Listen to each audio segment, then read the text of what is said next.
Assalamualaikum warahmatullahi wabarakatuh. Saya Dalifa Alifia NIM 0305202060. Saya akan menjelaskan tentang karangan ilmiah. Pastinya kita sudah tahu karangan ilmiah. Karangan ilmiah adalah laporan tulis yang diterbitkan dan memaparkan hasil dari penelitian atau pengkajian yang telah dilakukan oleh seseorang atau sebuah tim dengan memenuhi kaidah dan etika keilmuan yang dikukuhkan dan ditaati oleh masyarakat. Menurut Broto Wijoyo, karangan ilmiah adalah karangan ilmu pengetahuan yang menyajikan fakta dan ditulis menurut metodologi penulisan yang baik dan benar. Jadi, karangan ilmiah adalah suatu tulisan yang di dalamnya membahas suatu masalah yang dilakukan berdasarkan penyidikan, pengamatan, pengumpulan data yang didapat dari suatu penelitian, baik penelitian lapangan, tes laboratorium, ataupun kajian pustaka dan dalam memaparkan dan menganalisis data yang harus berdasarkan pemikiran ilmiah.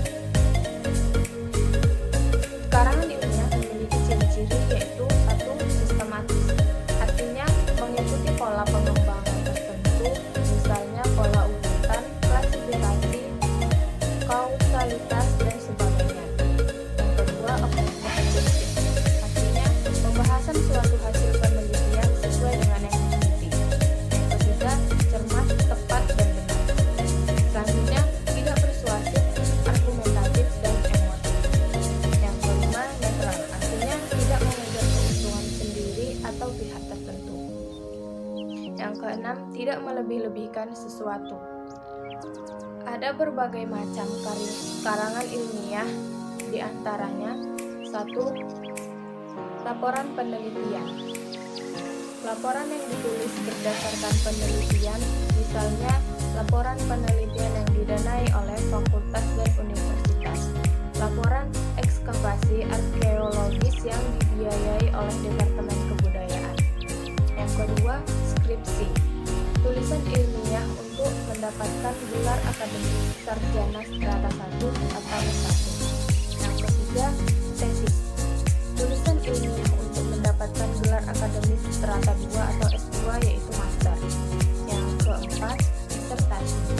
Tulisan ilmiah untuk mendapat gelar akademis strata 3 atau S3 yaitu doktor. Yang kelima, silat pembaca. Surat yang berisi kritik dan tanggapan terhadap isi suatu tulisan ilmiah. Yang keenam, laporan kasus. Tulisan mengenai kasus-kasus yang ada yang dilandasi dengan teori. Jenis karangan ilmiah. 1. Karangan ilmiah. Ada dua hal yang mendasar yang menunjukkan ilmiah tidaknya suatu karangan. Pertama, adanya penyajian atau umum, dan yang kedua, adanya ketepatan dan keteraturan metode penulisan. Yang dimaksud dengan fakta umum adalah fakta yang dapat dibuktikan kebenarannya atau dapat diuji. Sejauh mana fakta itu dapat diterima. Bila ternyata sebaliknya, maka berat fakta itu gagal dan akan tersisih. Contoh fakta umum yang bernilai ilmiah ialah setetes air itu terdiri dari sejumlah molekul terdiri dari 2 atom hidrogen atau 1 atom oksigen. Untuk menyusun suatu karangan ilmiah diperlukan prosedur dan tahap-tahap tertentu.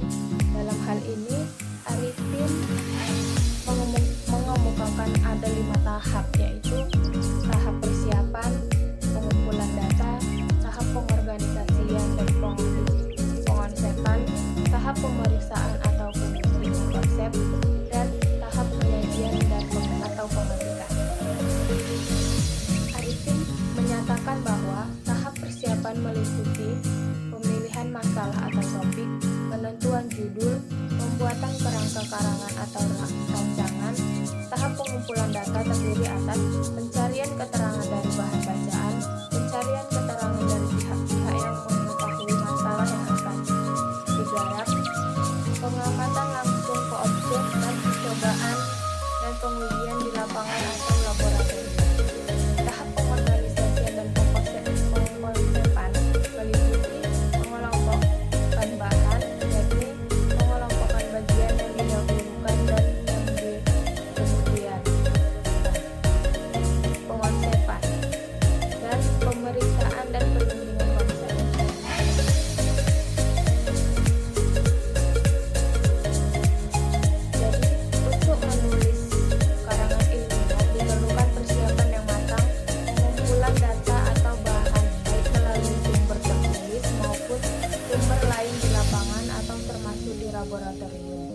Wujud karangan ilmiah itu diantaranya makalah, kertas kerja, skripsi, tesis, dan disertasi. Yang kedua, karangan non-ilmiah. Keilmiahan suatu karangan ditentukan oleh adanya fakta umum dan penulisan yang benar.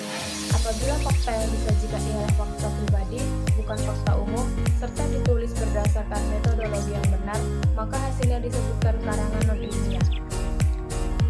Karangan non-ilmiah adalah karangan yang menyajikan fakta pribadi tentang pengetahuan dan pengalaman dalam kehidupan sehari-hari, bersifat subjektif, tidak didukung fakta umum, dan biasanya menggunakan gaya bahasa yang populer atau biasa digunakan tidak terlalu formal. Yang ketiga, karangan ilmiah populer. Istilah karangan ilmiah populer muncul karena cara penyajiannya yang berbeda dengan karangan ilmiah. Penambahan kata populer ditinjau dari segi kepada siapa karangan itu ditujukan. Jelasnya, karangan itu ditujukan kepada masyarakat umum karena itu bahasanya cenderung mudah dipahami oleh pembaca secara mudah. Contoh karangan ilmiah populer adalah majalah, surat kabar, dan buku-buku yang memang pandangannya untuk keperluan orang banyak atau masyarakat luas. Yang keempat, karangan tidak ilmiah. Suatu karangan dikatakan tidak ilmiah bila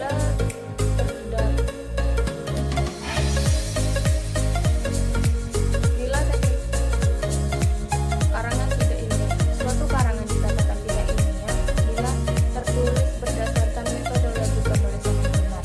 Artinya, walaupun yang disajikan dalam kerangka itu fakta umum tanpa ditulis dalam dengan prosedur tertentu, tidak ilmiahlah karangan tersebut.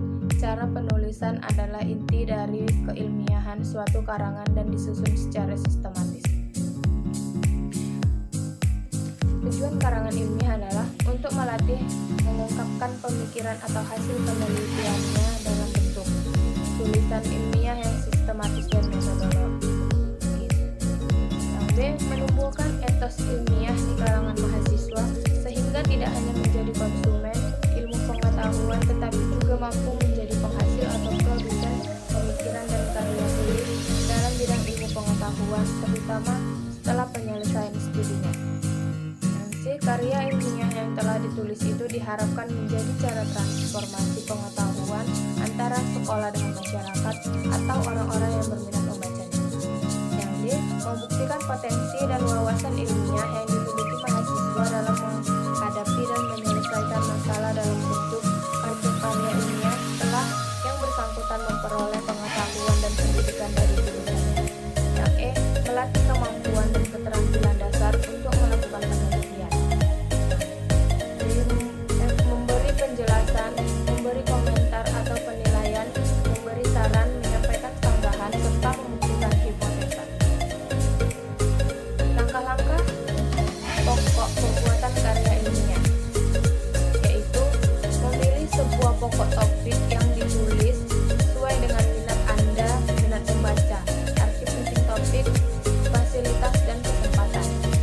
Mencari sumber yang autoritatif. Membatasi pokok soal yang akan dibicarakan agar pengumpulan data, informasi, dan fakta serta pengolahannya terfokus dan agar karangan dapat dikembangkan secara memadai, yaitu pernyataan-pernyataan pendirian didukung dengan hal-hal yang konkret dan spesifik. Menentukan suatu tesis, percobaan, atau garis besar acuan sementara yang menjadi arah umum dan tujuan yang hendak dicapai. Mencari di perpustakaan judul-judul buku dan artikel yang membicarakan topik yang telah dipilih dan dibatasi. Mengumpulkan atau meminjam buku-buku dan bacaan yang lain yang akan dipakai sebagai sumber. Mencatat tiap judul buku atau bacaan pada sebuah kartu bibliografi lengkap dengan data tentang nama pengarang dan publikasinya. Kartu bibliografi ini diperlukan untuk menyusun catatan kaki, catatan akhir, dan daftar pustaka. Membaca buku-buku sumber dengan membuat catatan-catatan. Catatan ini dapat berupa kutipan, ringkasan, atau komentar pribadi. Menata bahan-bahan yang terkumpul berupa catatan-catatan